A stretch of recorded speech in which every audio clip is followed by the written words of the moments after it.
Assalamualaikum warahmatullahi wabarakatuh. Apa kabar pemirsa? Kembali lagi Dokterku. Hari ini sudah siap untuk mengabarkan informasi kesehatan di Pekalongan dan sekitarnya.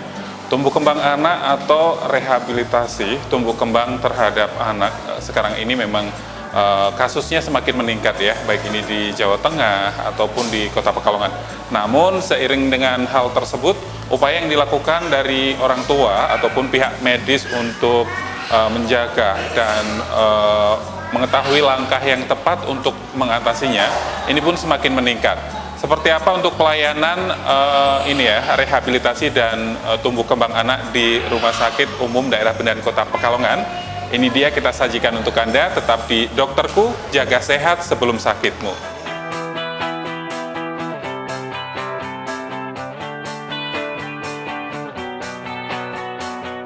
Mitra Sehat memiliki buah hati yang sehat dengan tumbuh kembang yang normal menjadi harapan semua orang tua di dunia ini. Melihat keceriaannya dalam berinteraksi dengan lingkungan dan masyarakat sekitar menjadi suatu kebanggaan.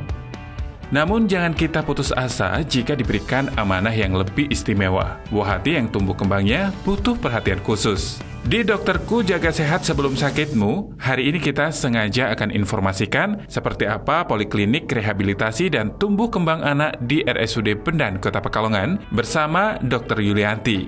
Mitra sehat, gangguan tumbuh kembang dapat terjadi pada siapa saja. Saat ini insidennya semakin meningkat. Salah satu penelitian mengenai tumbuh kembang anak didapatkan 20 hingga 30% anak balita di Jawa Tengah mengalami gangguan perkembangan. Namun, intervensi dini juga semakin meningkat karena adanya peningkatan pemahaman dan deteksi dini dari keluarga, masyarakat, para medis, dan medis. Sebelum membahas gangguan tumbuh kembang, harus mengetahui bagaimana pertumbuhan dan perkembangan anak secara normal.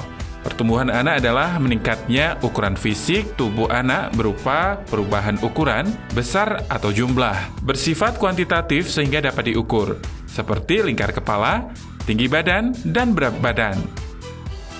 Di rehabilitasi medik RSUD Tumbuh Kembang, kami sudah menyediakan fasilitas pelayanan asesmen oleh dokter rehabilitasi medik, lalu kami juga menyediakan pelayanan fisioterapi, terapi wicara, dan pelayanan psikologi. Oke, sarana medisnya kami punya di sini alat-alat untuk modalitas fisioterapi yang cukup lengkap ya untuk area Pekalongan. Kita ada MWD atau microwave diatermi, ada ultrasound terapi, ada laser, ada traksi, ada infrared, ada TENS atau electrical stimulasi.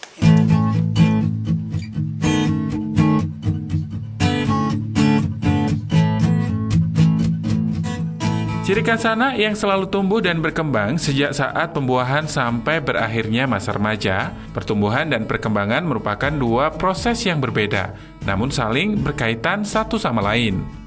Pertumbuhan merupakan perubahan dalam besar, jumlah, ukuran, atau dimensi sel, jaringan organ, maupun individu. Bersifat kuantitatif sehingga dapat diukur dengan satuan panjang, umur tulang, dan keseimbangan metabolik atau hormon. Sementara perkembangan bertambahnya kemampuan struktur dan fungsi tubuh yang lebih kompleks, mempunyai pola yang teratur termasuk juga perkembangan emosi, intelektual, dan tingkah laku sebagai hasil interaksi dengan lingkungan, bersifat kualitatif yang pengukurannya lebih sulit daripada pertumbuhan. Faktor-faktor yang mempengaruhi tumbuh kembang anak. Mitra sehat, faktor hiderik atau genetik. Faktor ini merupakan pertumbuhan suatu proses alamiah yang terjadi pada individu. Yaitu secara bertahap, berat dan tinggi anak semakin bertambah dan secara stimulan mengalami peningkatan untuk berfungsi baik secara kognitif, psikososial maupun spiritual. Merupakan faktor keturunan secara genetik dari orang tua kepada anaknya. Faktor ini tidak dapat berubah sepanjang hidup manusia. Dapat menentukan beberapa karakteristik seperti jenis kelamin, ras, rambut, warna mata, pertumbuhan fisik, dan beberapa keunikan sifat dan sikap tubuh seperti temperamen. Faktor ini dapat ditentukan dengan adanya intensitas dan kecepatan dalam pembelahan sel telur, tingkat sensitivitas jaringan terhadap rangsangan, umur pubertas, dan berhentinya pertumbuhan tulang. Potensi genetik yang berkualitas hendaknya dapat berinteraksi dengan lingkungan yang positif agar memperoleh hasil yang optimal. Mitra sehat faktor berikutnya adalah faktor lingkungan. Lingkungan merupakan faktor yang mempengaruhi individu setiap hari mulai lahir sampai akhir hayatnya, dengan sangat mempengaruhi tercapainya atau tidak potensi yang sudah ada dalam diri manusia tersebut. Sesuai dengan genetiknya, faktor lingkungan ini secara garis besar dibagi menjadi dua, yaitu lingkungan pranatal atau faktor lingkungan ketika masih dalam kandungan. Faktor pranatal yang berpengaruh antara lain gizi ibu pada waktu hamil, faktor mekanis, toksin atau zat kimia, endokrin, radiasi, infeksi, stres, dan anoksia embrio. Lingkungan postnatal atau lingkungan setelah kelahiran. Lingkungan postnatal dapat digolongkan menjadi lingkungan biologis, meliputi ras, jenis kelamin, gizi, perawatan kesehatan, penyakit kronis, dan fungsi metabolisme. Lingkungan fisik meliputi sanitasi, cuaca, keadaan rumah, dan radiasi. Lingkungan psikososial meliputi stimulasi, motivasi belajar, teman sebaya, stres, sekolah, cinta kasih, interaksi anak dengan orang tua.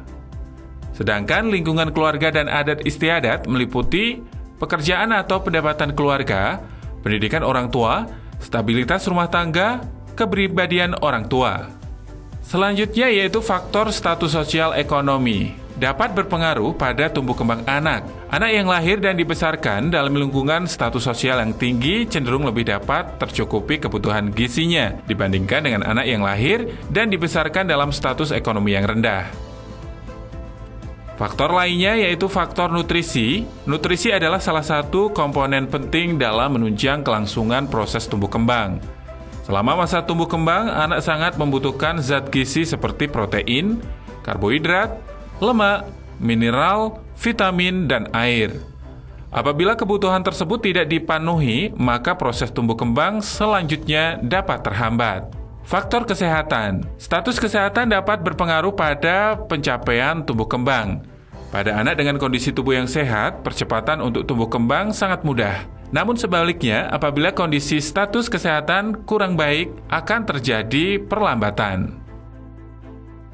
Kalau untuk kasus dewasa, kita banyaknya adalah nyeri pinggang ya, nyeri lutut gitu, terus pasca stroke atau gangguan imobilisasi. Lalu untuk kasus anak-anaknya, kita banyak mendapatkan pasien anak yang memang gangguan tumbuh kembang, seperti anak-anak yang belum bisa jalan, belum bisa bicara gitu.